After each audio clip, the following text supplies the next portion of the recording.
Hey guys, it's Ryan here with Hobbies of Man. Once again, and today we're doing another Wandering In video. Today we're looking at Book 6, The General of Izril, which is, I think, the ending of Volume 4. So, it's a bit confusing, but, just know that it's Book 6.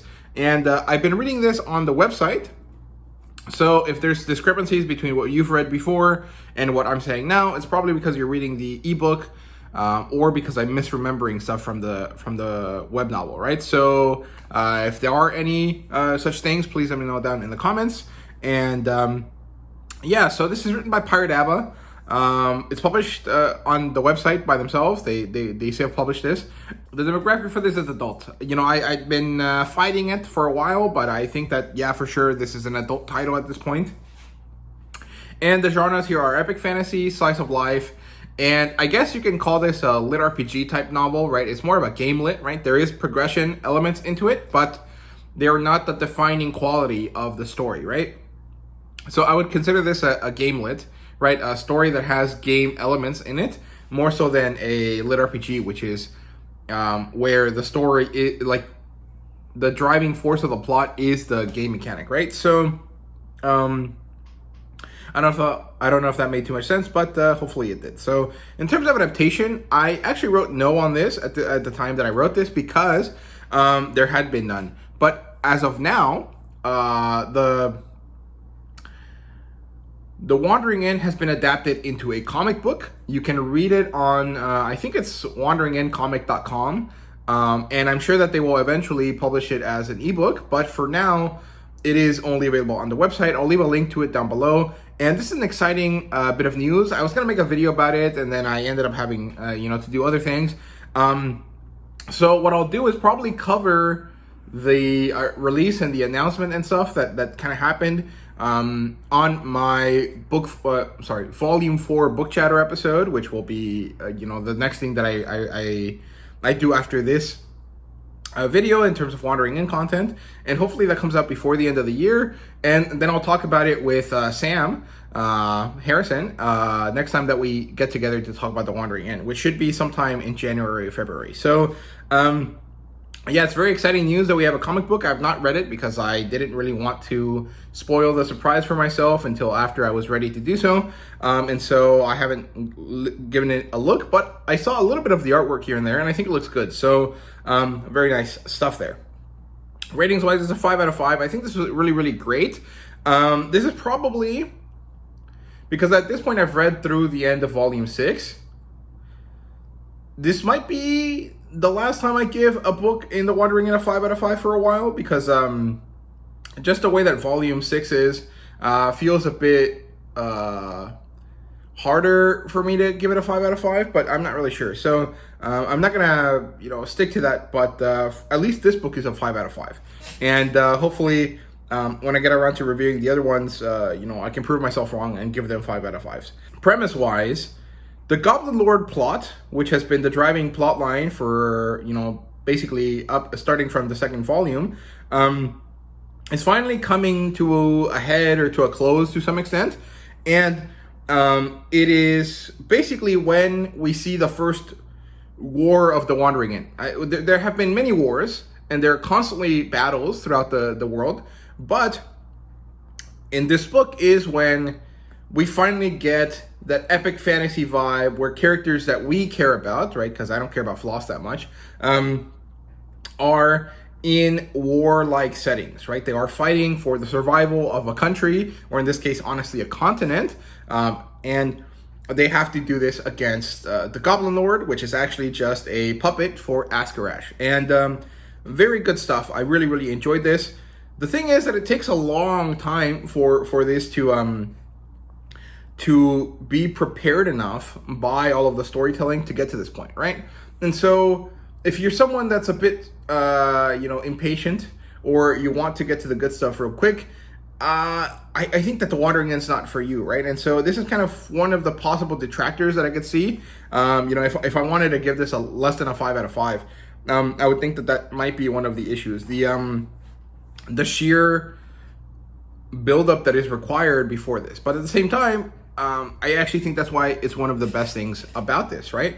If you have a little bit of patience and you have the enjoyment, that if you find enjoyment in the early parts of the book, you eventually get to these really, really amazing things, which is very similar to One Piece. And I guess it's similar to Brandon Sanderson's writing as well. So overall, good stuff there. Let's move on to the plot line here. And I actually want to cover a few things that I didn't really cover that well in the previous review, just because of the way that I was doing it. So let me mention them real quick, and then we'll get into the plot line of book 6, right? So in book 5, there's some things that I didn't really mention that well. One of them being that Cell Shivertail and Ilvris, the warlord from Palace, I think, were fighting Ifjani,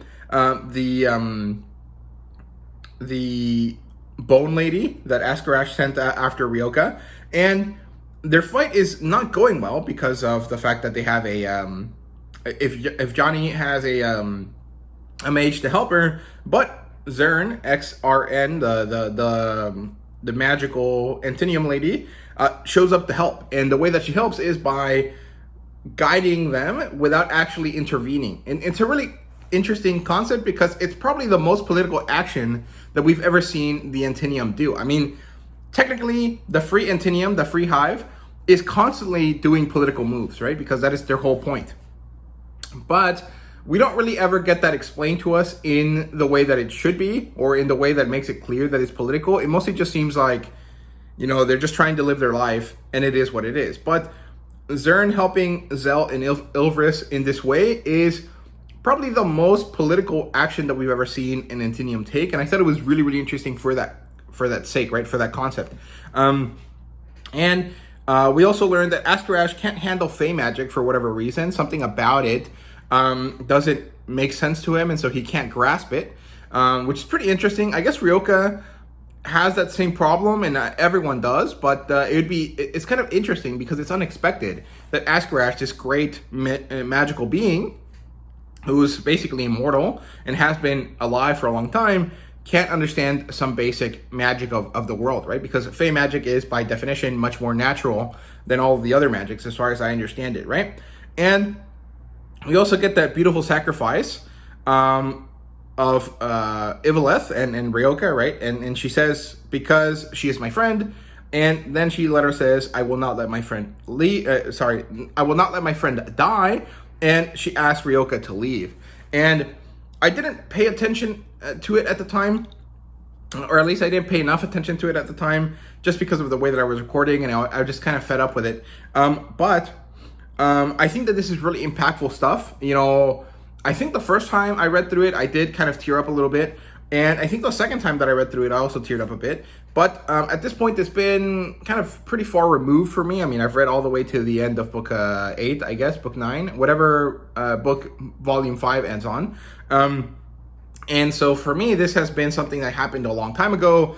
And it's been a few months since I read this, so I am kind of removed from it. But I do remember it being a very meaningful and valuable sacrifice. And I think it's probably the greatest bit of storytelling that has been done with Ryoka. The funny thing is that Ryoka's personal building is basically at the expense of killing other characters. And that's pretty funny, because if Ryoka was a guy, then everyone would continuously kind of argue about the fact that, the characters in Ryoka's life are just being constantly fridged. But I don't think I've ever seen anyone complain about that from the perspective of Ryoka. So it's not really a thing that I care about too much. I mean, if it's a trope that works, and this is the type of storytelling that you want to give this character, and you want to build up this victim mentality in the character, right? Ryoka thinking that she is the reason why everything is a problem. It works really well, right? But the fact that her character development is through the death of other characters is kind of interesting, because that's kind of like something that we try to say is bad nowadays, right? Especially when it concerns men gaining character development from women dying, right? And I guess Ryoka, only Ivaleth has died for Ryoka, so she's the only woman that's died for Ryoka. But I guess the Knolls were both male and female, right? Because the whole tribe got killed. So it's kind of interesting, but it's not that big a deal. I just thought it was an interesting little bit of information to talk about, right? So Teriarch decides not to interfere until the end, until Ryoka forces him to do so by guilting him. And I thought this was interesting from the moralistic perspective, right? The Teriarch basically says, I am ancient and I am this monster and I am this great magic, but my ancestors, other dragons, were slavers and they were horrible people. And so why would I use my power to change anything about the lesser people, right? Like, why would I force myself upon the world when I don't have to? And I think it's mostly he isn't apathetic. It's more that he's guilty about the way that his people and other people of similar power to him have abused it, right? And so he chooses not to abuse power. At the same time, in certain cases, he might have to. He might need to do so, and he has chosen not to. And so he becomes this like negative force as well, right? By allowing horror to happen, right? And so it's very interesting in the concept that like what is the right way to use his power? Is he right to just hide away and become a hermit? Or is he wrong? Or is it that he has to have a very highly important moral compass? And if he does, how does that actually play out? Because he would have to take into account everyone's perspective, right? Like, why is Askarash, like if Askarash is a villain, right, because he destroys life, is that enough of a point for Teriarch to step in if all Askarash is trying to do is just live his life? It just happens to be that his life requires the death of others, right? And that's not very different from like a predator, right? So like an animal, right? Like a lion has to kill deer to live, right?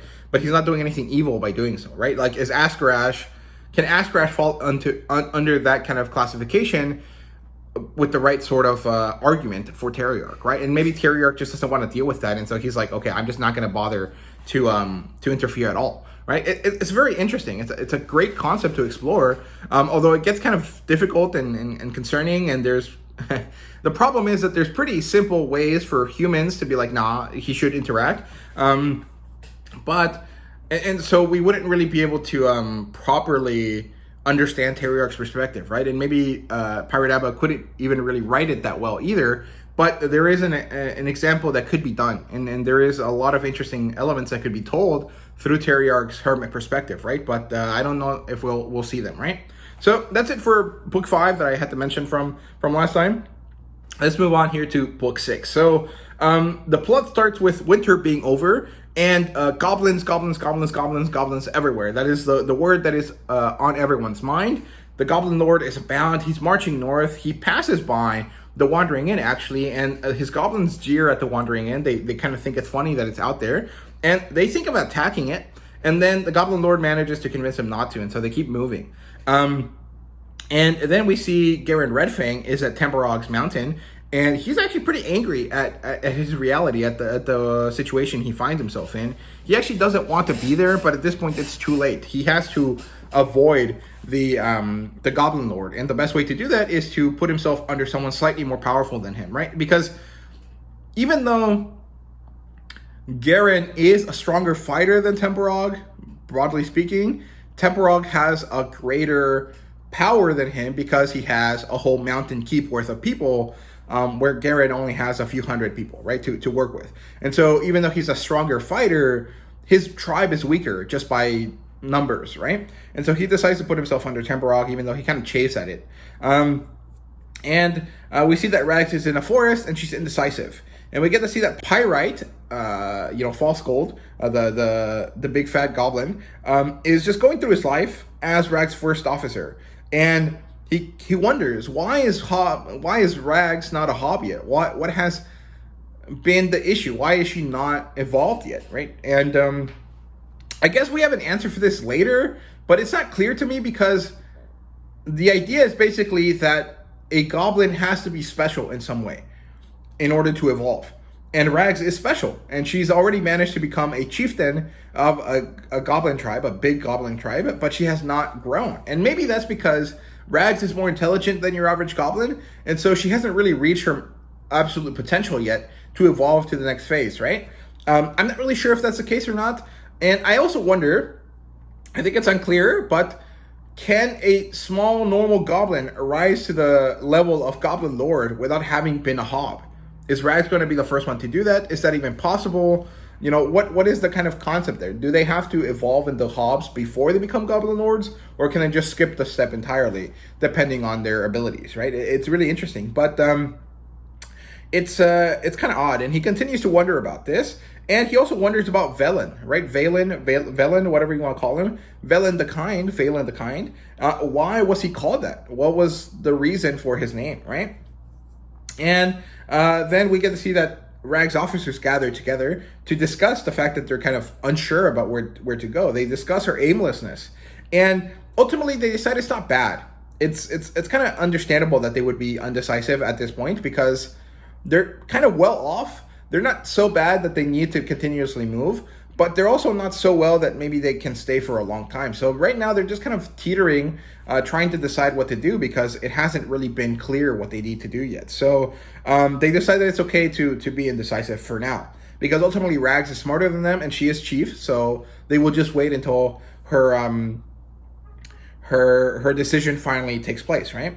And eventually they manage to decide to get a new tribe to add to their group. They want to find this tribe of diggers. And this is mostly because Rags believes that if they have a tribe of diggers included into their larger tribe, they can actually develop a better system for traps, for hygiene things, right? Developing bathroom pits and stuff like that. And hopefully this will be beneficial. And so they go off to go find this tribe, and they find them, but they're all dead. They're all hung.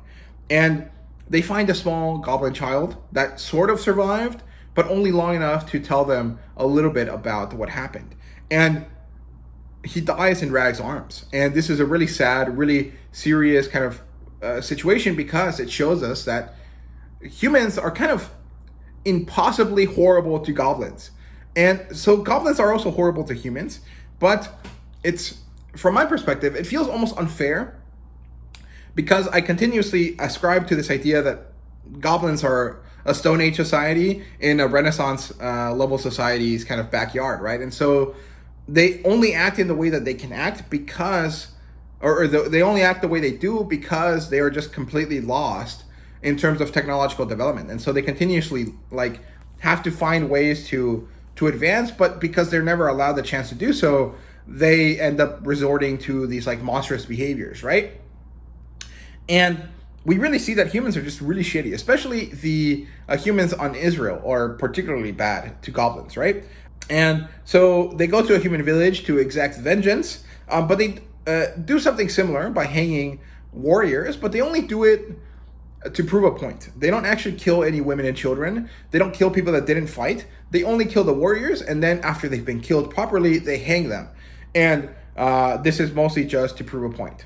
Eventually, they come back to their lake, and Pyrite decides to lighten the mood by making all of the goblin children swim in the lake, by throwing them into it. And it's pretty fun. It's cute. I appreciate that Pyrite knows that it's time to change the mood of the world, because they're very fucked up right now. So I appreciate that.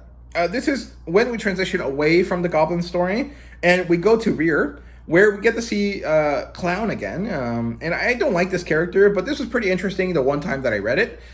In subsequent rereads of this book, as I was writing this and trying to understand the plot better so I could explain it to you, I decided to skip through it just because I'm not deeply interested. But there were a few things that were reported here that were highlighted, and that kind of parallel the concepts that we see with the goblins, right? So we follow Clown as he's being escorted to the Blighted King. They get to the court. They have some court intrigue to deal with, and they get introduced to this character called the Fool. I think he has a name, but I can't remember him. And we also remember that Clown's name is Tom.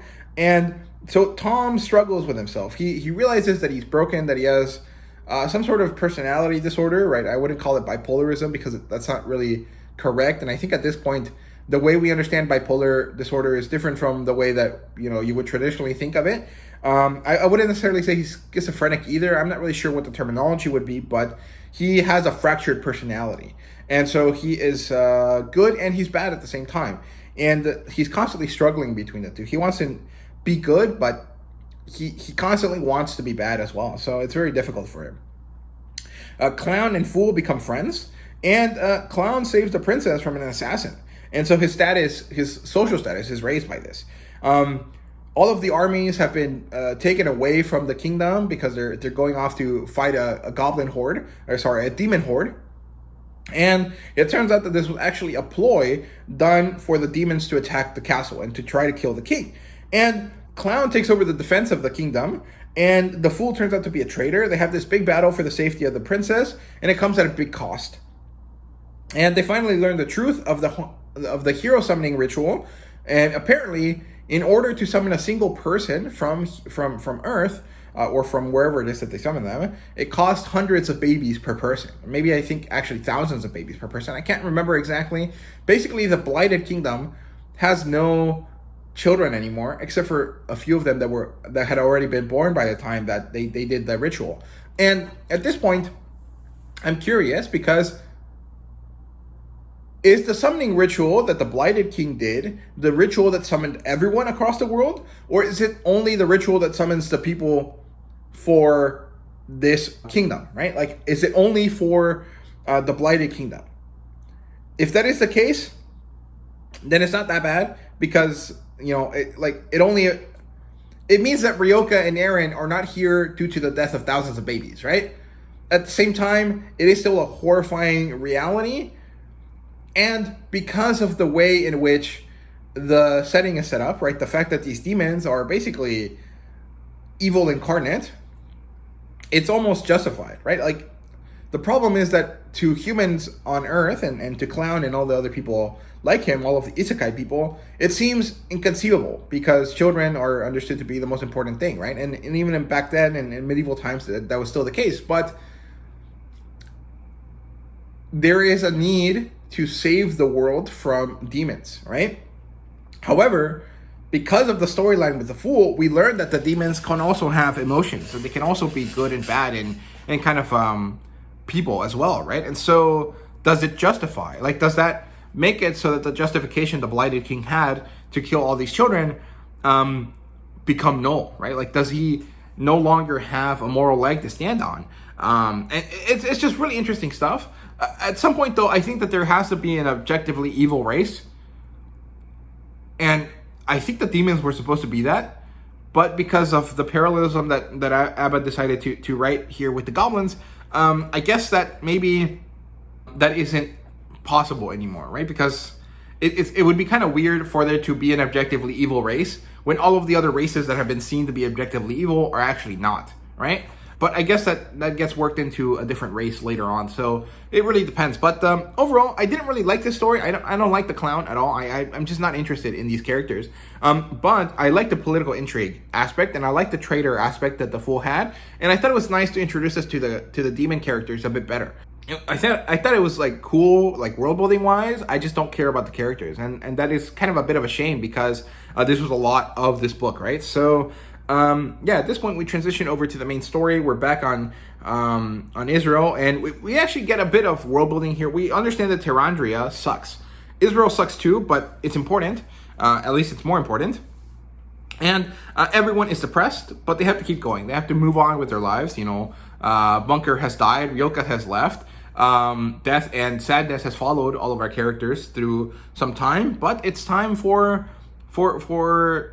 things to move on. They have to get ready for the next time that this might happen. And so we get to see that Eren is testing the strength of her inn. Apparently, after the situation with Regrika and the purple Drake lady, who are Ifjani and the other lady that Askarash sent, Eren's inn decided to grow in strength. It has become a magical inn with fortified walls. And so she's testing it. She's trying to make sure that her inn is stronger. And it is, but there is still weakness to it. And so everyone's just checking in and slowly getting back together from the battle, right? Eren and Jalakwa chat. I don't know how to say that name. I want to say Jalakwa, but that doesn't sound right. So I'll just stick with Jalaka, I think. And they chat about the fact that she has a really badly damaged body. Her body is rotting. And Eren tells her, what if you used an Antinium body, right? They're hard-shelled. They're pretty good. They're not humanoid exactly, but they're not completely bad. They don't have tails or anything extraneous, although they do have 4 arms instead of 2. And Jalaka thinks about this, and she considers it for a moment, and then decides that maybe it's not the best because it is significantly different from all of the other bodies that she's used before.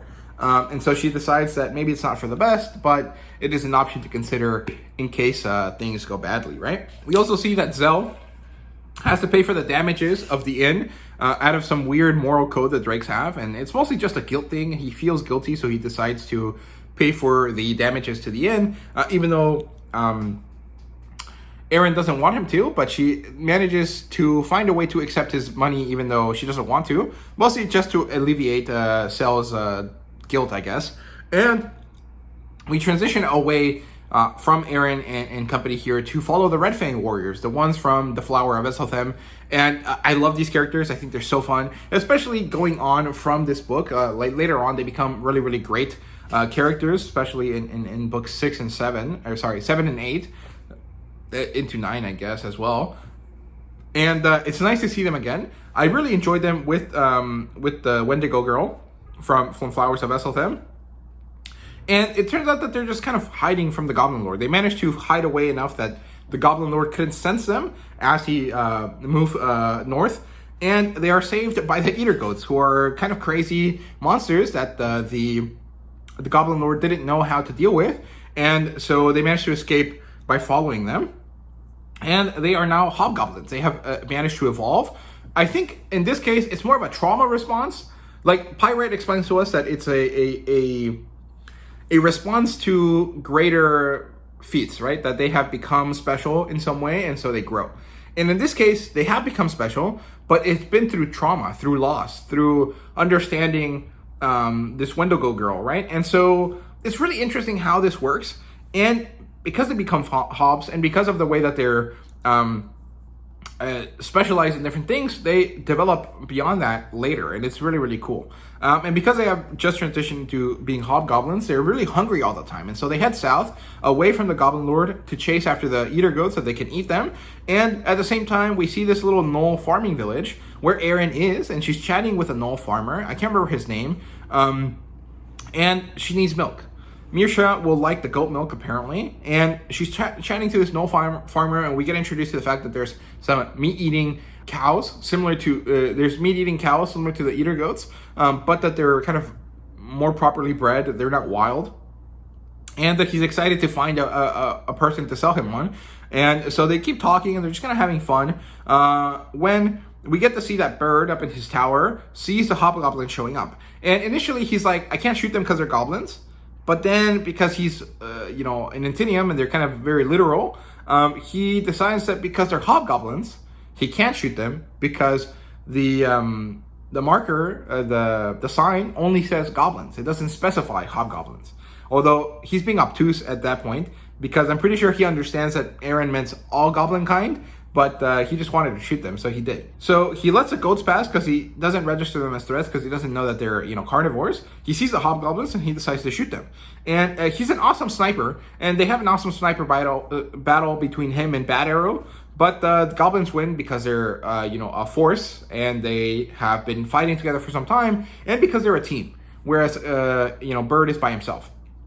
And so they knock Bird off his tower, and the goblins move on to try to chase the goats. We see that Aaron and Werklaw have finally found the goats, Werklaw being the gnoll farmer, and the crazy goats decide to jump over the fence, over the walls of their little village, and they become overcome, and they try to fight them. The goblins they find a woman, a young girl, a young lady, I guess is the way that you can call Aaron. That would be most accurate, right? And because of the relationship they had with the Wendigo girl, they decide to save this young woman to help because of the flowers. So they yell Red Fang. Aaron hears them, and the boys, not used to their own new bodies, kind of end up not fighting the best that they can. And Bugyear is killed.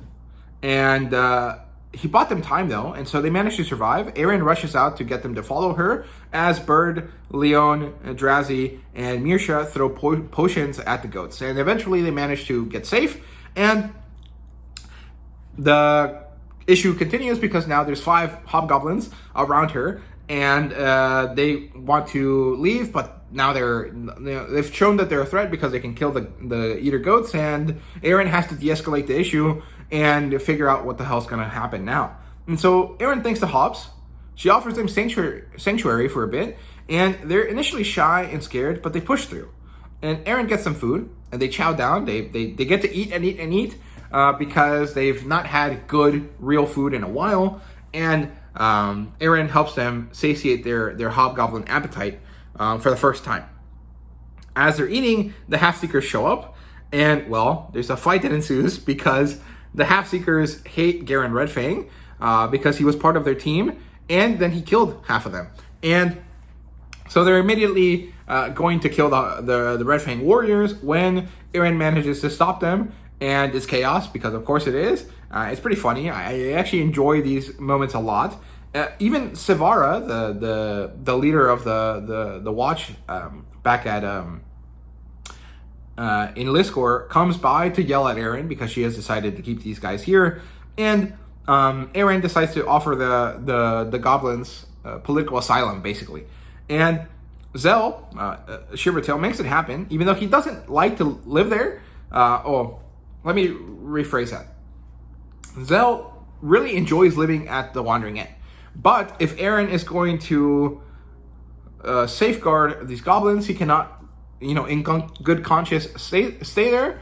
Even though, if you look at it properly, the honorable thing for him to do would be to stay there in case something happens, so that he can protect Aaron and these people, because he has already proven that he harbors some sort of feeling for them, I guess, or he has a sense of responsibility about the inn, right? And so I understand what his choice was, but sometimes in some ways you could argue it's maybe not in character for him, especially after he paid for the damages previously, right? He showed that he values the inn to some extent, and he finds himself caring for it militarily, right, as a warrior. And by abandoning it when it has enemies inside of it, he is being dishonorable, right? Or at least I could kind of word that way. But, Aaron understands. She gets it.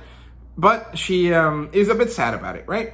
And so Zell happens to move into that really annoying Drake-only bar. I can't remember the name of it. And he doesn't really like it there, but it is what it is, right?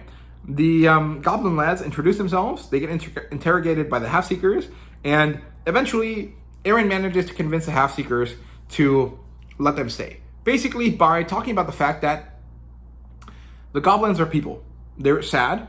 She's seen them cry and laugh and, do things that only people could do. And to Aaron, to humans, basically everyone around her is a monster, and yet she chooses to be there with him. So she asks the Half-Seekers and everyone else to also do the same thing for the Goblins. And while the Half-Seekers kind of look guilty because that's their whole MO, and they've chosen not to do it, specifically to Goblins, and so they decide that they have to allow it, but they're going to be on edge for a while. So they eventually agree to the Goblins staying. At this point, we transition over to Lakin, and man, I really love Lakin. I think that his storyline is one of my favorites, but at this point, it is kind of the downfall of Lakin a little bit. Like, I really enjoy what happens in this book, and mostly into the next one, but his storyline starts to decline a bit for me at this point, for a variety of reasons, but we're not going to get to them until later, so I won't talk about it too much. But we see Lakin watch a caravan from afar. Goblins attack it, and then Lakin sends his people in to save it. The Unseen Empire now has 5 villages under it, and Lakin rides around on a moss bear, and River Farm is building trebuchets. They have gained tinkerers, and they will eventually get an engineer out of this. And then a messenger comes to Lakin. He brings gifts and tributes, and he says that a delegation will eventually come. And the Unseen Empire continues to grow. It's 24 hours across, basically. So Lakin controls everything within a day's ride of his home. Actually, I think maybe 2 days ride, which would be 12 hours of riding each day, right? But basically, he gives us a dimension and an easily understandable way of kind of mentioning it. And basically, it's a day across from his village. And we get an Inversil runner arrive.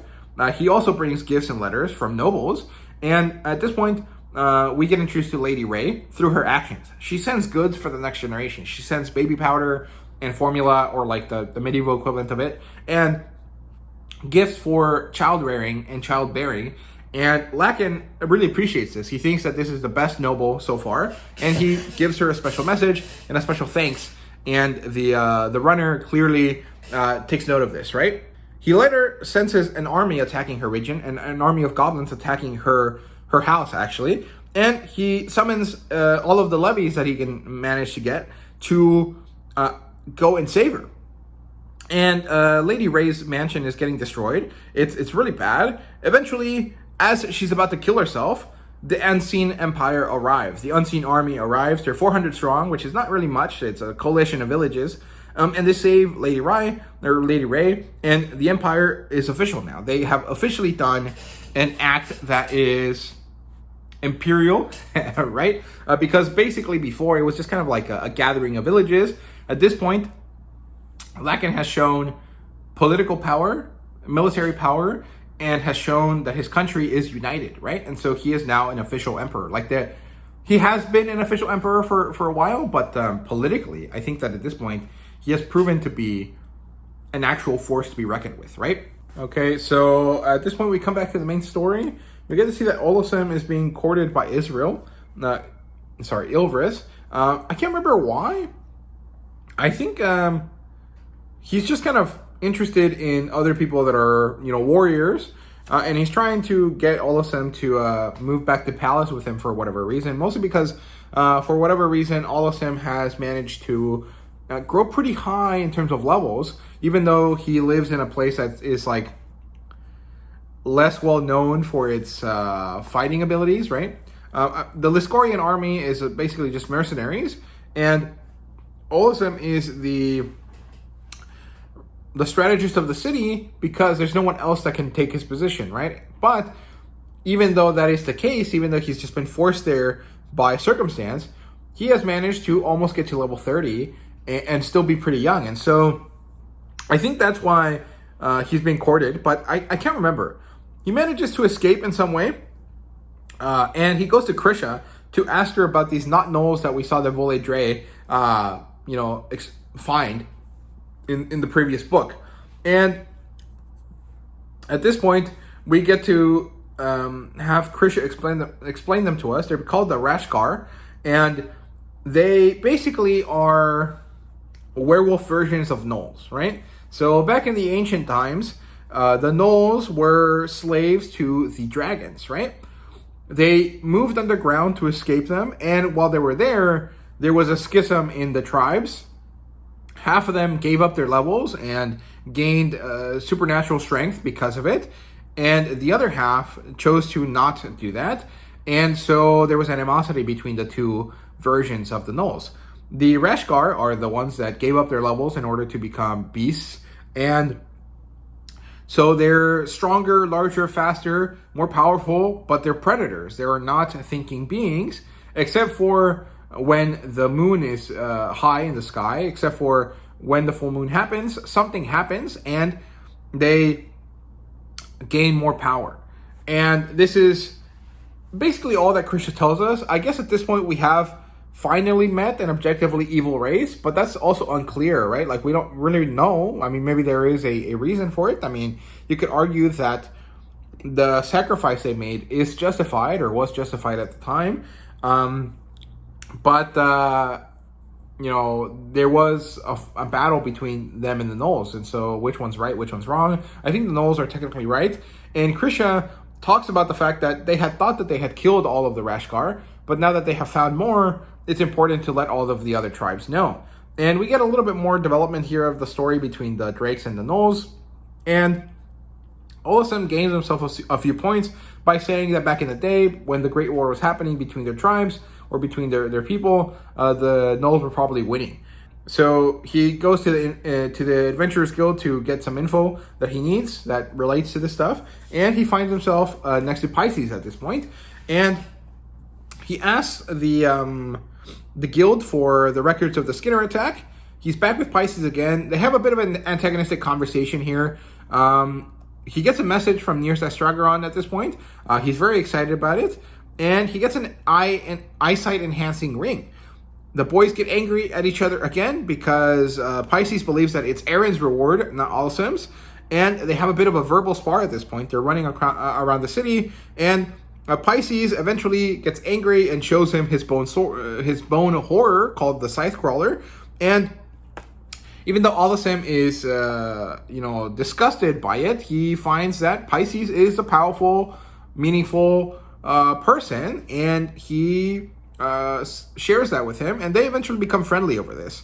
And then Alasim decides to sponsor Pisces' idea to use a construct to clear out the Liscorian sewers, which is something that the Adventurers Guild didn't want to do. And so they eventually become friends because of this, right? Then together they go to the crypt to see what's going on, and they realize that Calvarus is still alive, but he's lost. And this is set up for the next major arc of the story here. They make it to the end, or at least Pisces goes back to the inn, and Alasim has to go back to Ilveris. And at this point, Saria, like just by existing, does something to Pisces' soul, I guess. Pisces is in a weird mood today. He sees Saria, and he decides that he immediately wants to spill his secrets. And he chooses the one that is probably the least personal, which is that Calvarus is still alive. And so this causes a whole new set of problems for these characters, right? We transition away from Pisces. We go to Sel and Ilveris, who are at a bar. They're talking about Paris and the fact that, Ilveris loved her, but she couldn't marry him, or she didn't want to because she was of lower status than him. And then Sel decides to leave for the north. He tells them that that's going to happen, and they move on. Even though Sel is stopped by multiple people, he doesn't let them do this, and he moves away. He goes. And we transition away from Liscor at this point to see that Reynolds, the butler, is driving Magnolia around. He goes to Bethal, who is she's like a crazy lady. She's very cool. I actually like her a lot. And she is asked by Magnolia to take her Rose Knights to hunt down Rags' goblins. Specifically Rags' goblins, although they don't call them that. They just call them the goblins in this area. And then Reynolds takes Magnolia to Lady Ray's mansion. They see that the problems have arisen, and they decide that they have to go find Lady Ray eventually, right?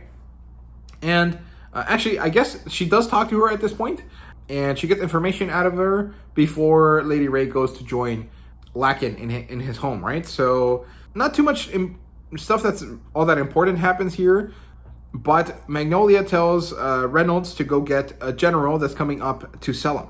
And so he goes. He manages to save some villagers along the way, and he manages to find Zell and take him back to Magnolia. And so while he's asleep in the carriage on his way to Magnolia's mansion, Sel dreams about Ceres, his old friend, and I think a lover at this point. I think it's known that he's, there's more to their relationship than just friendship, right? And he remembers a conversation he had with Ceres, right? About the fact that Magnolia was the scariest person he had ever seen on the battlefield. Because even though she was not a great warrior or that important in terms of military strategy, she dreamed of peace. And her peace was horrifying. Because it was basically peace through the eradication of conflict. But in order to eradicate conflict, I'm extrapolating this, you have to basically homogenize people, right? Which is more or less what we do nowadays, right? Globalization has helped minimize a lot of conflict thanks to the fact that now everyone's interconnected. And if you look at the European Union, they are a culture that is slowly homogenizing, although they should probably do it faster just because, the European Union's, I have issues with that, but it doesn't matter. But so the thing is that by doing that, you basically remove the individuality of all of these different cultures that exist in Ilveris, right? In Izril. Israel, I think is the name of the country. Of the continent. And he is scared that this is possible, or that she will manage to make it happen because she has that much strength of will. And Sel doesn't really get it, but he might. He will eventually. At this point, we transition back to the Goblins. We get to see that Garen is mad that Lakin beat their army because Temburag managed to do stupid stuff. And so this helped Lakin beat his army. With Rags, we see that she's so aimless, but humans have come to fight them. And we see Bethel Walkius's men. They're called the Rose Knights, and Tomas is actually unhappy. Tomas being Bethel's husband. And he's unhappy about this for whatever reason. I assume that it's because I think he fought with, or he fought during the Goblin War against Valen the Kind, right? And he understands goblins a bit differently from other people. It's kind of unclear. I don't know. I think he mostly, he's a very honorable guy, right? So maybe he's upset that he has to fight weaker creatures, right? I'm not really sure.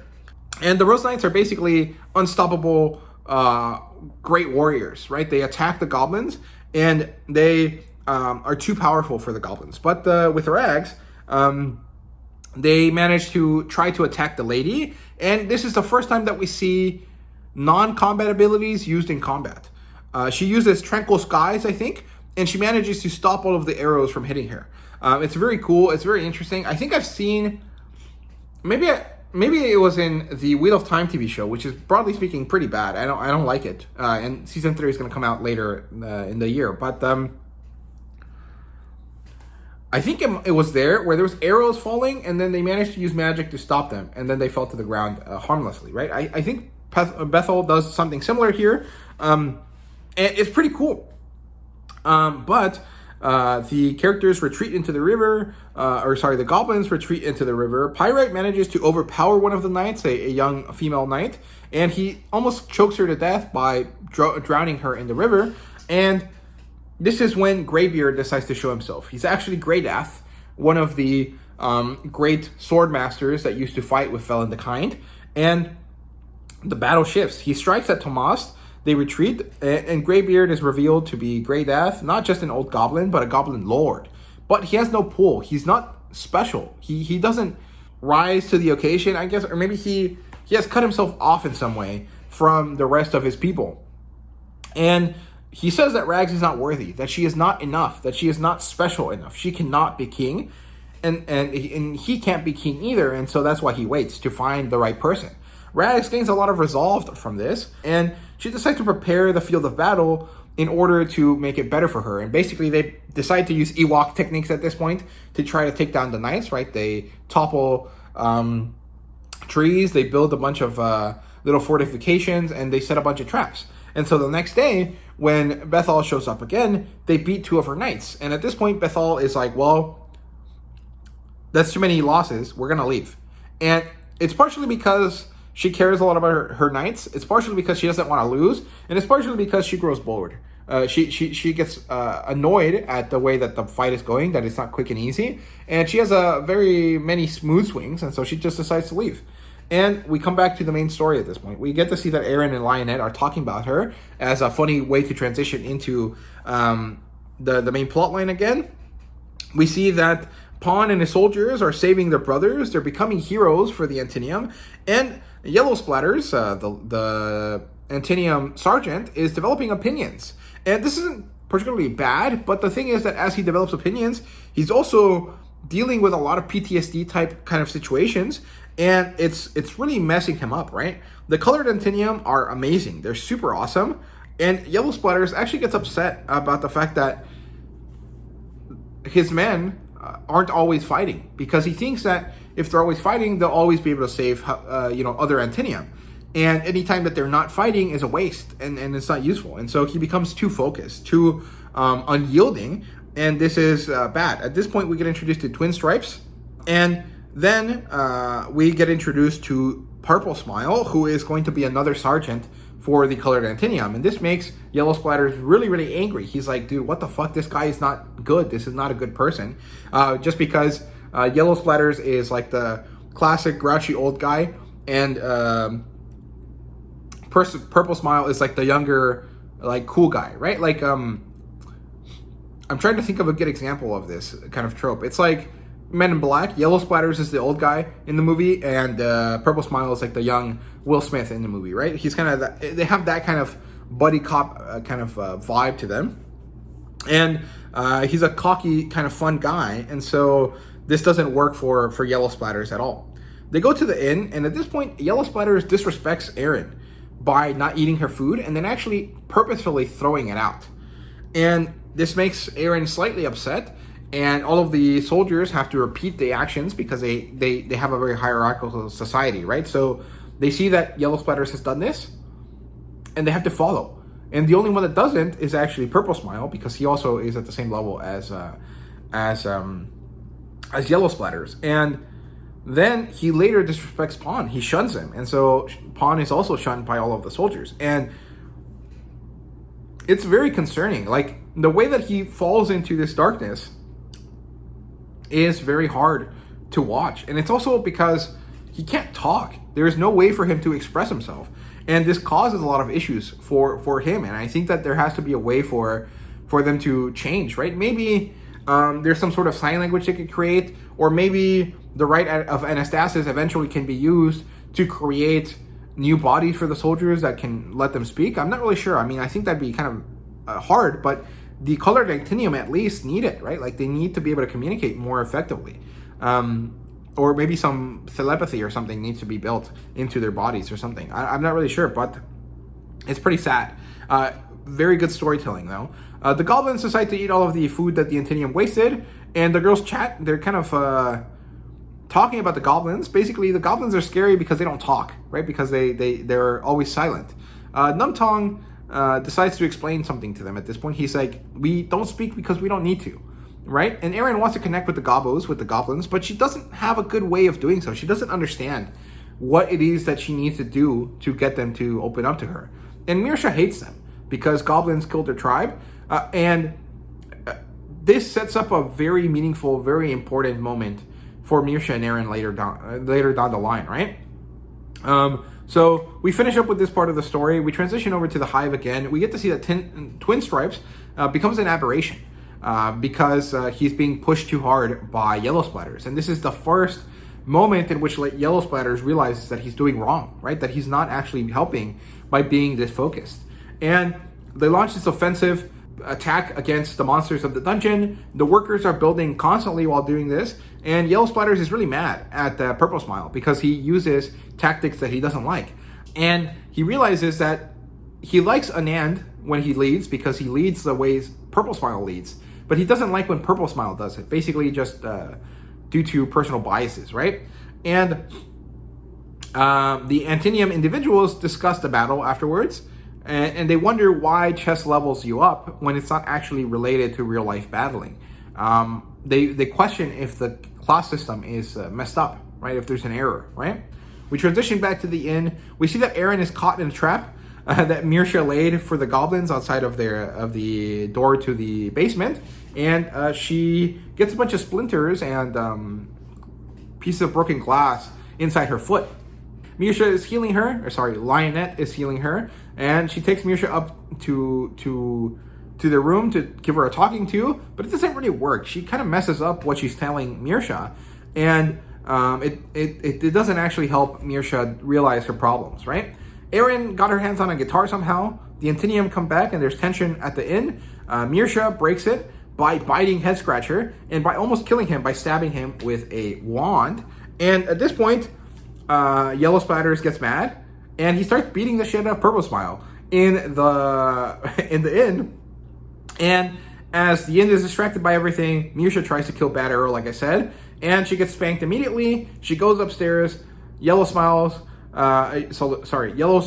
almost kills Purple Smile, and Kinsevere decides to stop them at this point. He's like, I'm a former prognigator. I have no standing, but my sword gives me all of the necessary political power I need. So stand the fuck down, right? And at this point, Erin loses her shit. She's very angry at the whole situation. She yells freeze. Everyone freezes on the spot. The inn gets cold because of the magical aura in it. And Lionette is sent upstairs to deal with Mirsha. Kissimmee is told to stand down. And then she grabs Yellow Splatters and Purple Smile. She holds them and she forces them to sit down. And she gives them a stare that they only know as the stare of a prognigator. She basically overpowers them with her will. And so they sit. And they have to sit there until Erin deals with the situation. So she goes to apologize to the goblins. She goes to talk to them and shares with them deeply, right? She understands She's sad that she can't connect with them, and she tries to find a way to do so. And I think she just holds their hands, and this is what makes them break, what makes them understand what she's trying to say. And finally, there is some connection, right? Then she tells them to relax, that she'll be back. She goes up to Mirsha, and she has a very deep, emotional, important conversation with Mirsha about the fact that it's okay to hate goblins. She says, I understand your plight, you're hurting, you hate these people because they killed your family, but these goblins are not those goblins. They're not the same people. You cannot generalize like them. You can hate them for what they are, goblins, but you cannot hate them as individuals. You have to understand that they are people too. Don't be prejudiced, right? That's basically what she tries to say. Try to make peace. You don't have to forgive them, but you shouldn't want to murder them, right? Basically. Then there's peace. Eren manages to start trying to play music, and it finally makes everyone connect. Everyone relaxes. Yellow Splatters finally understands himself better. He grows as a person. He comes back to the barracks at some point and starts to read a child's book, and eventually he gains peace. Later, the individuals unveil their plan. Basically, it turns out that they created a system of kill zones in order to minimize the danger to Antinium, and Yellow Splatter feels like a fool. And they have grown their abilities, they minimize the clashes, and this makes the Antinium happy. It helps them grow. And then Pawn takes Yellow Splatters to go see Twin Stripes. He manages to heal him from his aberration through his special classes. And it's wonderful. I love this moment. I thought it was great that Pawn's faith has created a new skill for him, a way to fix his people, a way to help them beyond just telling them stories and trying to get them to become real people, right? So I love this. I thought it was great. Finally, we have a happy, normal day at the end that barely lasts. Eren has to fight Ilvris in town. She basically just mouths off to him, and he gets angry at her, and Eren just ignores him, and they have this weird shouting match, and then Ilvris tries to use his aura to stop Eren, and Eren pushes back with her own aura, and it's really ridiculous, and it's really fun, and I like it. Lionette goes to visit Krisha, and she gives Krisha her blessing because Lionette basically revealed that she was a princess to everyone, and because she gave Brunker his dream, the fact that he could become a knight, Krisha completely forgives her. They talk about being a princess and the special skills and things that they come with, and one of them is the ability to do a blessing, to give a blessing to an individual. And so Krisha is blessed to be the royal merchant, basically. And it doesn't seem like it's done anything, but they will eventually try to figure out if it does do anything, right? At the end, Ilvris gets humanized a lot by eating some stuff with Mirsha, some cake, some food, and by being given a bit of that fairy drink, right? Fairy ale. And we get some cake. Everyone is initially upset about it because, the last time we had cake, people died. But also, they understand that cake is awesome and delicious. And Eren thankfully made 3 because one of them completely is eaten. The second one is thrown at someone when Ilways, I don't know how to say his name. Ivlan's older brother, Ewals or Ewal, I don't know how to say the fucking name. Ylawes. Elaws, maybe, shows up. And there's a lot of tension. He almost starts to kill the goblins, and Eren throws a cake at him, and the tension slides right out. And it's really, really funny. I love this. Eren is such a funny character, dude. I love her so much. These types of interactions are really my favorite. This is the stuff that I really enjoy about The Wandering Inn. We transition over to Magnolia again. We see that Zell is angry at the freaking lack of organization. He's just angry at humans for being so lazy and so weird about the way that they organize their militaries, right? Sakura and Reynolds decide to step up at this point, and they're like, okay, boss, look, you go talk to Magnolia, we'll figure this this shit out, right? We'll unfuck your mess. And so they do. Magnolia tells them about her dream of unification. She wants to create this unified single nation, or actually single world, without any wars. And at this point, he doesn't get it, but he finally understands what Saris was talking about. There is a deep, concerning willpower behind Magnolia that could see this happen. But in order to make it happen, there is like a lot of death and a lot of horror and a lot of loss that's going to happen before then, right? And she might just do it. So it's kind of scary, right?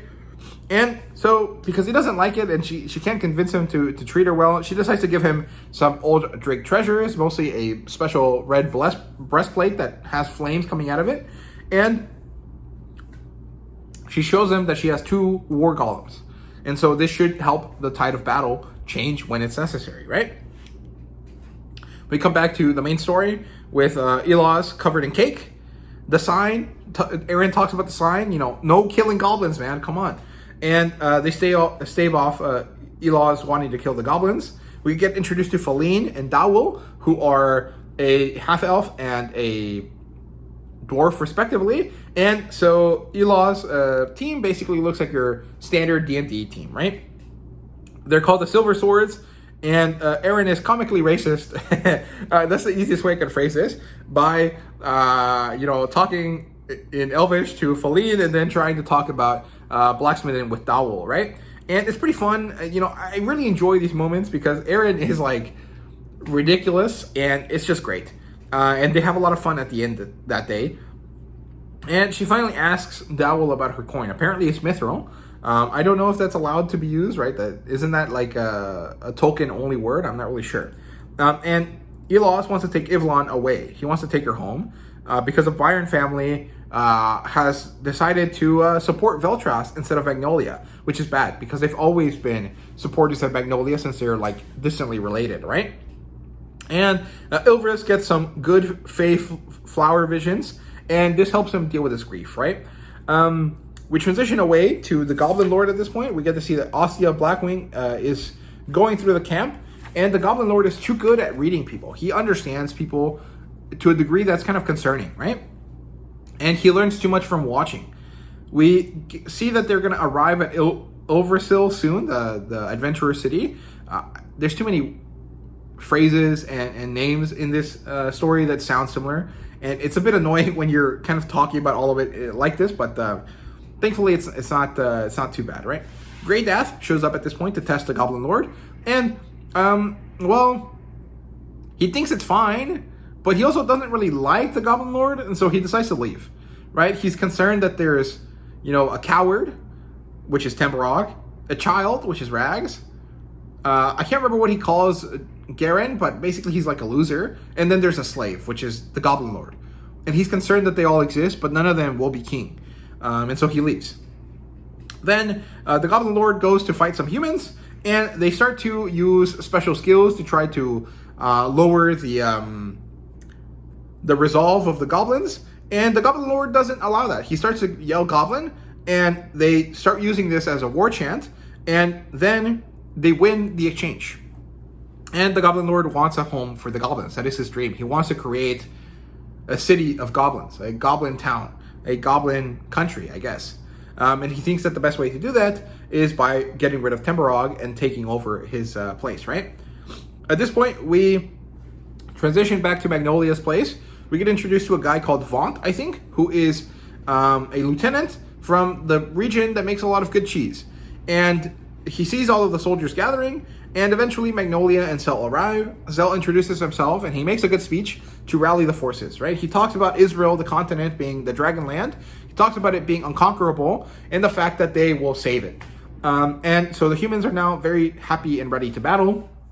And news reaches Liskor in the world about this fact, that Zell has decided to lead a human army against a Goblin Lord. It's shocking, it's exciting, it's really, really interesting, and it's very cool. At this point, we get an interlude, which is, initially, I didn't like it, but the more I think about it, the more I enjoy it. It's an interlude. It's the Antinian Wars Part 2. This is different from the previous one. The first one was a historical retelling, right? It basically read like a textbook. In this case, it's characters talking about the second book, talking about the second Antinian War, and it's less historically accurate, and it's more about using it as a conduit through which we get character interactions and world building given to us, right? So it introduces us to the writer of the Antinium Wars books. The first one, he was trying his hardest to be serious, and the second one, he was just trying to get more famous, and he comes off as a stupid racist writer. He talks about the fact that the Antinium War started due to the Drakes, and it got bad because the Necromancer showed up. And then, suddenly, Valen the Kind shows up, the Goblin King shows up, and this causes all of it to go really, really fucking crazy. And Aaron is sitting with the Antinium as Caleb talks about stuff, and she has a fun time interjecting and kind of being annoying to to Caleb while he tries to tell him about the Antinium War. And she's at the Hive, which is kind of surprising. Usually no one is allowed inside of it, but Aaron is because she's special. It turns out that the Drakes broke a treaty. They flooded one of the hives, and there was this big battle. And this is where Calabuckle actually rescued the queen of the free hive of the Antinium. So this is when he becomes her progenitor, right? And they're taught about they teach the Drakes about sacrifice in the way that they fight, in the way that it doesn't matter if a whole wave of Antinium is destroyed as long as the queen survives, right? It was pretty interesting. Then we transition over to the traveling progenitors, the leaders of the other hives that came to visit, and we're told that the Centinium are Antinium heroes. They are the equivalent of the great adventurers or the great generals of the Drakes and the humans. And there's only 2 or 3 of them left. And really only Cern is the only one that has managed to stay in her original body. She's the only one that hasn't died. Even though there is no equivalent to the Centinium right now, maybe there is something similar in the colored Antinium, right? Then we transition over to explaining, that the Antinium created new types, the Flying and the Silent Antinium, and the Silent Antinium had a fight with the Assassin's Guild, and it was unclear who won and who lost. Askarash eventually arrived, and at this point we see Pisces explaining the story. He was an Archmage of Windstrom, and he is here on this continent because he wants dragon bones. And this actually scares all of the Drakes in the inn at the time. We see that Velen rose in Baleros. He was initially fine, but when he became king, he decided to seek vengeance, which means that whatever happened to him when he connected to the ancient history of the Goblins led him to desire the destruction of the world for whatever reason, right? He went to Izril from Baleros. The human ladies went to war in this thing called the Sacrifices of the Roses, and we have this cute Bethel and Thomas moment as they explain that. And we learn about Magnolia's crown of flowers, which gives their plant golems that were rarely used. And I don't know why this is explained to us, because she doesn't use it later in this battle that's coming up. And so it seems weird to give us this Chekhov's gun and then not fire it, unless it's going to be fired later. I'm not really sure. And Askarash is named as such because he killed Kirash, an ancient Knoll hero. And he also killed 3 Drake generals before Zell held the line and gained his own title as well. We also learn about this goblin shaman called Talus, who kicked Cern's ass really, really badly by summoning this crazy cyclone / black hole. It's kind of unclear what it was. And he beat 3 armies of the Antinium until the Antinium decided to do guerrilla warfare. And eventually Niers actually showed up, and he didn't even want to fight Velen, but he fought against all of the other goblins. And we come back to Celis, who's talking to her to her grandma over the death of her parents, right? And they talk about the fact that Liskor was about to fall. Eventually, the Antinium show up to take over fighting against Askarash.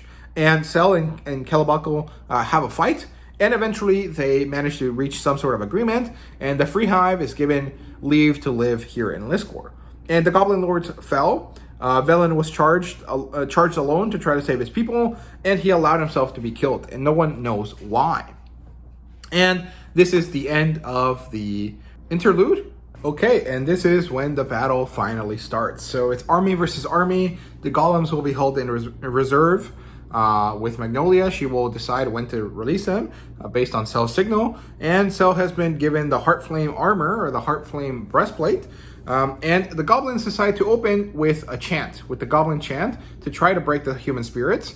And initially it seems to work, right? It seems like it's going to be a problem, but eventually Cell wins, or at least doesn't lose the exchange, by just staying silent, by just not letting it rattle him. And when the humans see that their boss isn't rattled, they are also able to gain some courage out of this, right?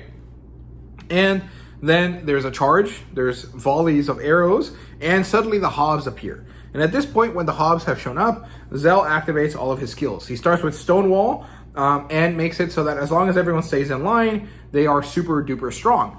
And we get to see this through Vaunt as he continues to attack and receive attacks. And eventually, he falls out of line and he gets immediately pushed back. And when he stepped out of line, his strength leaves him. And then when he's pulled back, he gets it back. And so we get to understand what's going on here.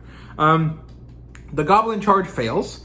And then at this point, they use the Undead. They start with kind of using these undead baby goblins as bombs. And the Rose Knights try to step up here to try to minimize the usage of the undead. And then the Goblin Lord decides to pull back the undead, right? It seems like there's this back and forth all over the place. And the Goblin Lord starts to use the Death Bolt. He starts shooting death rays at people. And, well, it doesn't really work on most of the meaningful people that he uses on, because you have to be over level 20 to survive it. And Thomas and some of the Rose Knights and Zell, of course, are able to, tank a few blows. The gold ranks are hired, thanks to Magnolia's basically infinite reserves of money, to destroy the undead. And so they start attacking from the sides. The Rose Knights are pulled back by Bethel. And at this point, Reza and Theoborn, I think is his name, are released as assassins to start to use their skills as suppressant against the undead. It doesn't work that well, but it's not bad.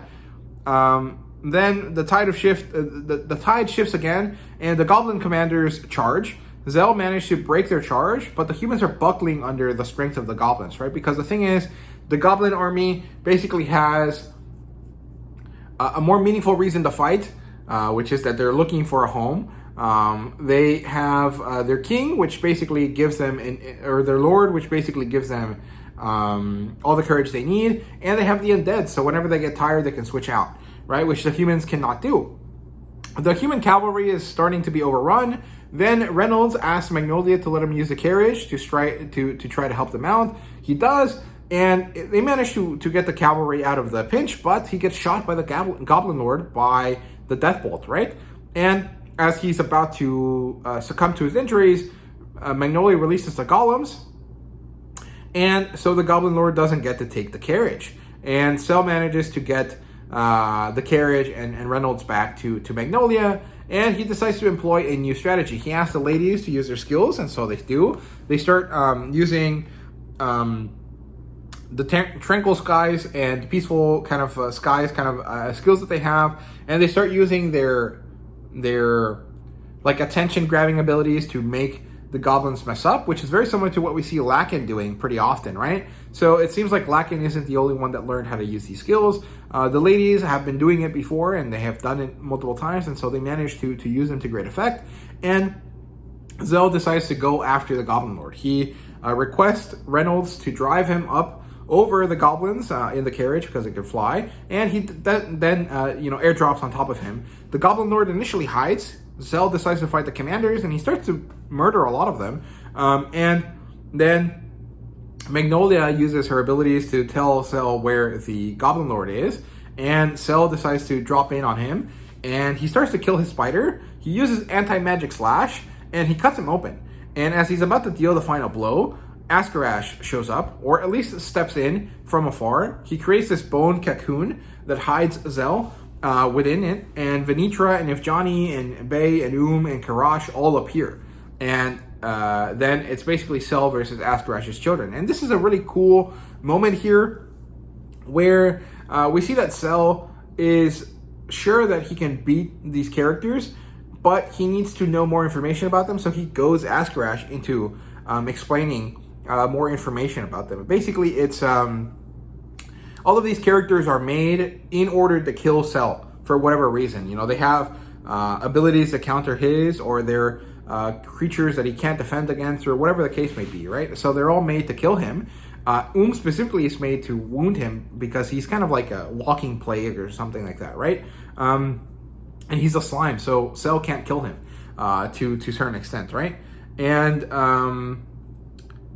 so Cell is trapped inside this cocoon. The Goblin Lord is there too, and the humans and everyone outside is trying their best to open the cocoon. Even the goblins are trying to open it because they don't want their king to lose, right? Or sorry, their lord to lose. And Magnolia decides to use this special thing called, I don't know what it's called. It's like this weird rod that she thought was a special weapon. She unleashes it using the phrase Thor Modestum, and it turns out to be this awesome, crazy lightning attack, right? It releases lightning. It spells out these words to show that it's a very petty object, and then it launches these awesome lightning attacks against the dome. It manages to break it, and one of the golems manages to enter. The other one is cut in half when the dome closes again. And well, this battle inside is really, really awesome. It almost reminds me of the Summit War ending when Whitebeard is left as the last man standing, and suddenly he gets jumped by Blackbeard and his crew, right? It kind of has that feel, and it's really, really awesome. Turns out is a slime. He starts to eat Zell by, consuming him via slime abilities. And is killed by Zell, even though he shouldn't be able to, but he manages to do it some way. I think he just stomps him out of existence. And he uses the golem shooting its weird death ray thing to kill him.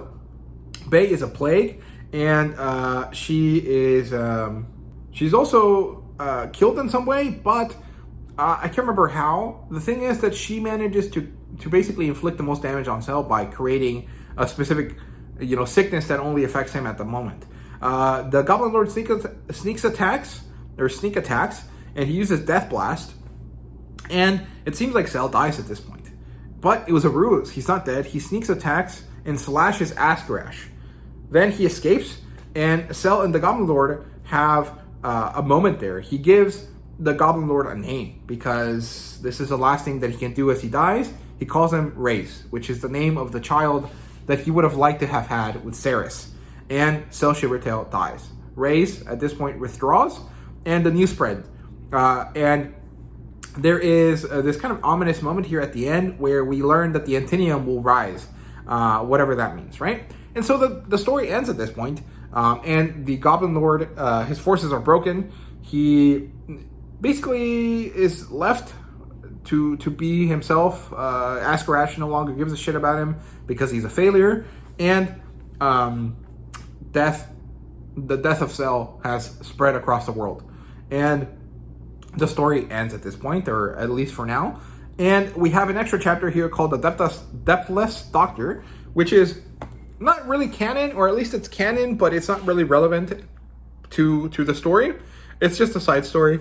You can skip it if you like, but I thought it was pretty fun. It's inspired by Pirateaba's grandfather, as far as I remember, and it's about this guy who just drives around in a submarine, and he helps these underwater pirates heal this woman that gave birth, and he's this really psycho doctor guy that just lives in the bottom of the ocean, and he just leaves.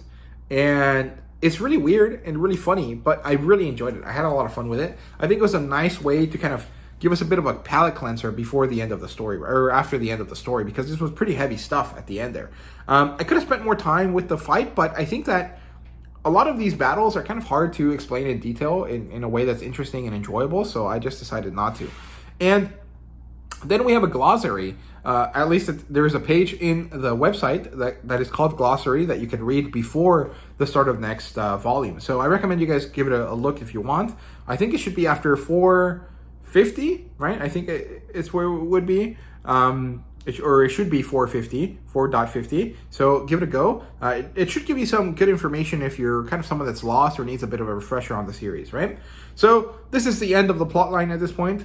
In terms of characters, we learned that Pyrite likes poetry, We know that Bird loves Aaron in some way. I think that all of the Antinium that are individuals love Aaron in some way. But they love her as like people love a god, I guess, or as people love like their mothers, maybe. It's really weird to quantify, but Bird outright states he loves Aaron, right? We get introduced to Bethel Walkius properly. We learn about her Rose Knights. We learn about Thomas, who is a Chevalier, or a duelist knight, something like that. And we learned that Ishkur has red fur. And I can't remember why we learned this. I think it's when he starts to play the guitar. Aaron talks about the fact that she wraps herself in his red fur as she gives him a hug. We learn about Grey Death and Velen and Thalis, these awesome, badass goblins. We learn Askarash's history about how he was an archmage and he becomes obsessed with immortality, and so he becomes a necromancer. He starts doing things at Windstrom. He gets kicked out eventually, and then he comes to Israel to try to take over one of the walled cities in order to take dragon bones, because he wants to use them for necromancy, right? Or at least that's what we are led to believe. We see that the Goblin Lord finally gets a name. He didn't have one before. He was just slave or student or whatever. And he is now called Raise, thanks to Sel. And this is funny because Temborog's people believe that if you are given a name by someone that is not a goblin shaman, your name is not real. But now there's two important goblins that have names given to them by humans. And actually, I think that even Garen Redfang also has a name given to him by a human. So Temborog is the only one that isn't like this, which means that he is actually the odd one out, right? We learned a little bit about the Goblin Lord's main commanders. We have No Face, who had his face burnt off by humans. We have Ilbreth, who ate a plague potion or something, and he decided to metabolize it instead of dying. We have Snapjaw, who has this crazy metal-infused jaw and teeth, and so she kind of has like a shark mouth. And Eater of Spears, who is just this awesome goblin tank. Really cool. We get introduced to Eloz and Dawul and Fallon. And Dawul is kind of like your classic dwarf, but he doesn't like blacksmithing, although he'll talk about metal as much as you like. And Fallon is like what you would expect a half-elf to act like. And she's in direct opposition to Saria, who is very much just a normal person. Fallon has this vibe where she wants to be like you would expect elves to be. And so she comes off as fake and kind of snooty in a way that Saria doesn't, right? And then we see that Aaron and the Hobbs finally have a bond together. I love Mirsha's moment with Aaron about, the fact that you can't hate them, that it's okay to not like people, but you can't judge them based on the actions of others like them, right?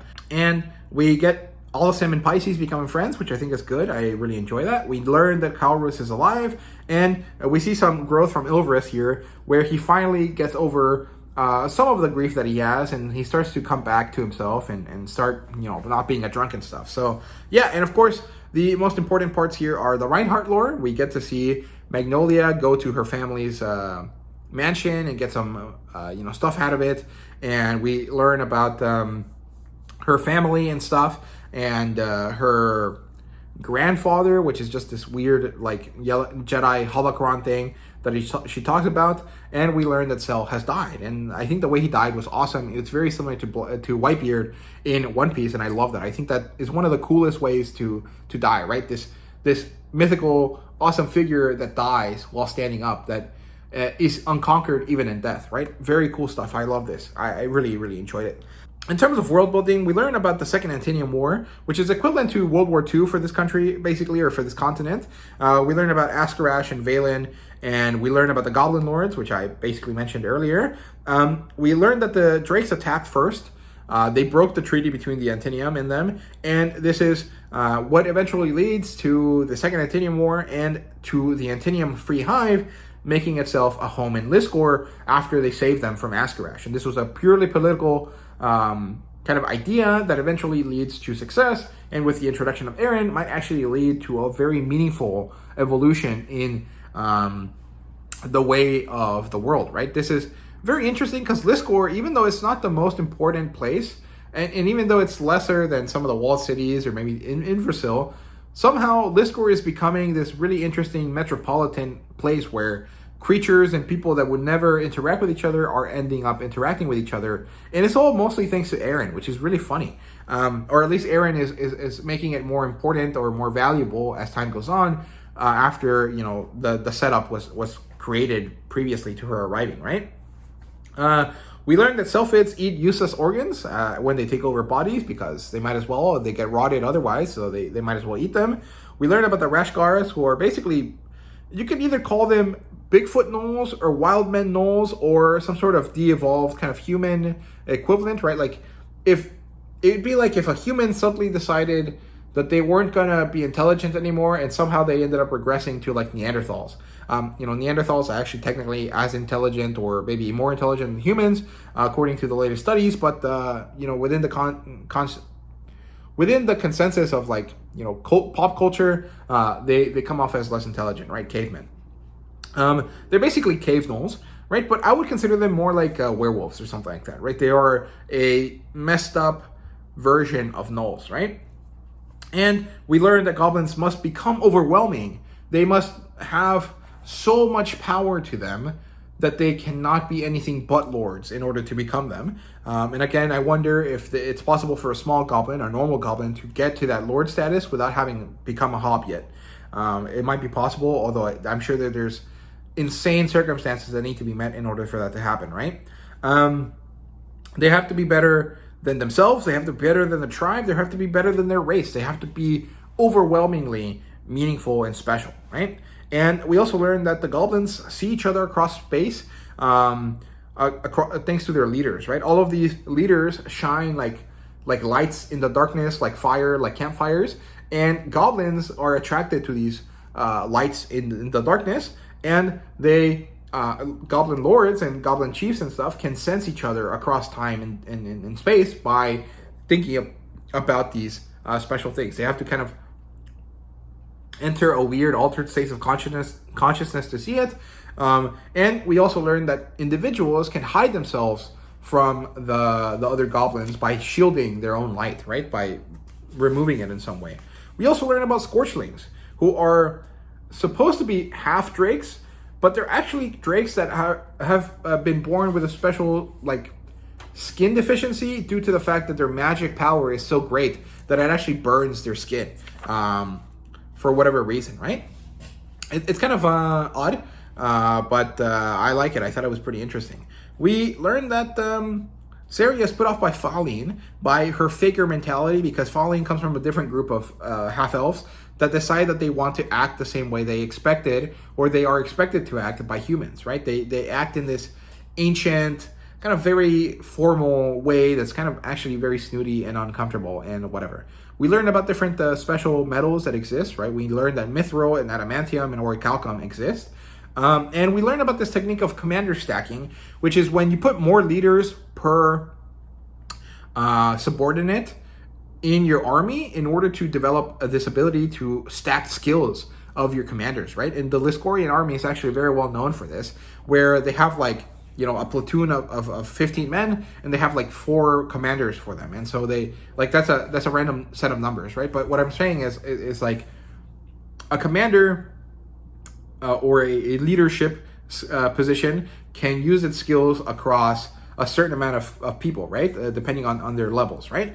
But if you have multiple of them, they can use it over the same set of people. And so they suddenly make their warriors significantly, you know, exponentially stronger than they would be otherwise, right? Which is really cool and very interesting.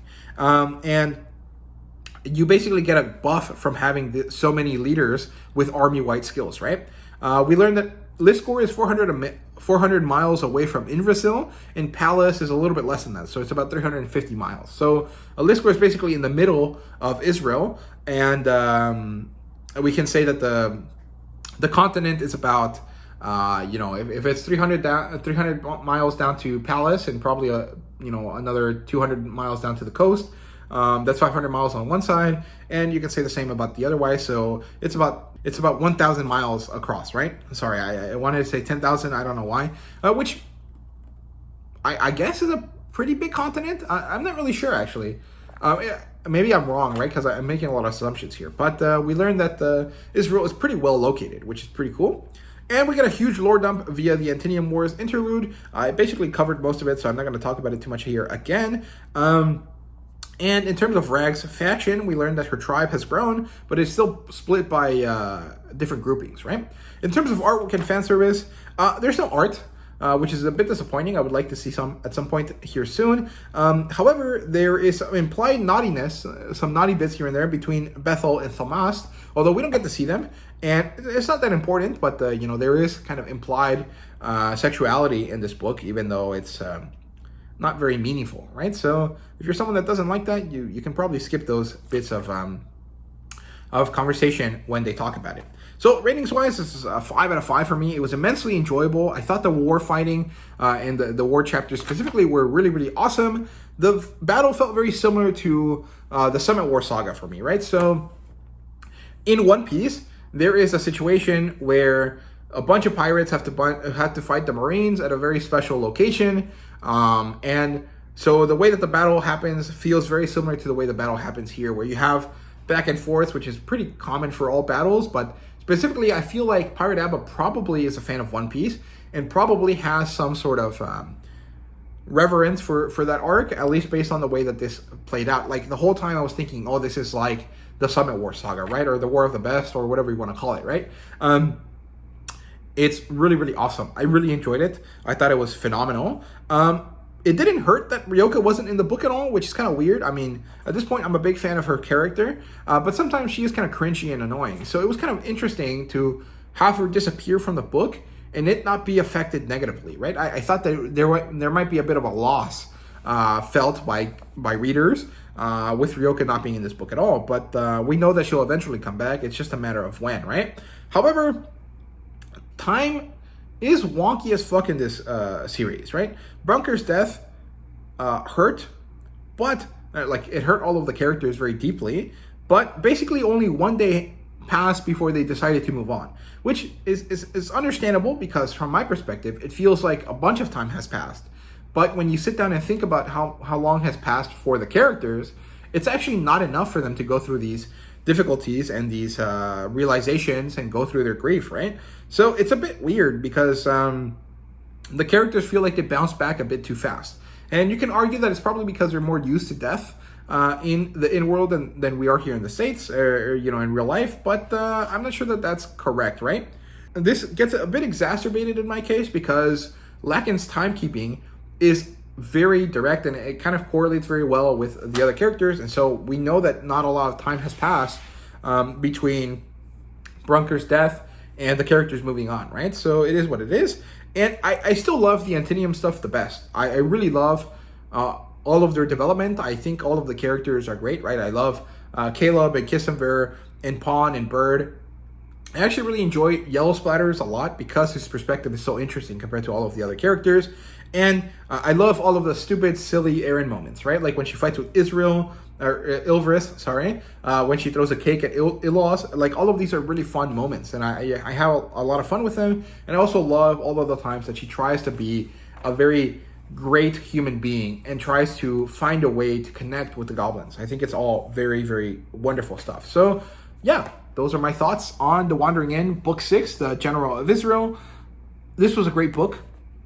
This was a phenomenal ending to this, kind of, I guess you could consider it second arc, right, of the story, with the first arc being Skinner, which is volume 1, and then volumes 2 and 3 and volume 4 all being about the Goblin Lord, right? If I remember correctly, the Goblin Lord starts being an issue up from the start of volume 2, and this is the culmination of that. He has lost, he has to retreat, and now new things are going to happen. The goblins are going to be corralled by the humans, and things are going to happen differently.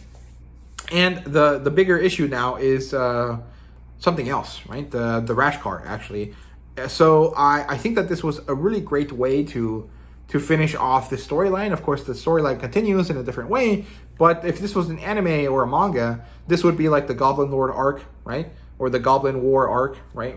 Part 1, or whatever you want to call it. And the next one would be like the rash car arc, or whatever you might want to name it. But overall, great stuff. I loved it. So thank you guys very much for watching. I hope you guys enjoyed. And I'll see you guys in a few days, hopefully with another book chatter where I talk about Daniel Green's Wandering Inn video, I talk about the comic book, and I talk about some other things that I want to discuss about the Wandering Inn up to this point, right? Up to the end of volume 4. So yeah, thank you so much for watching once again, and see you guys later.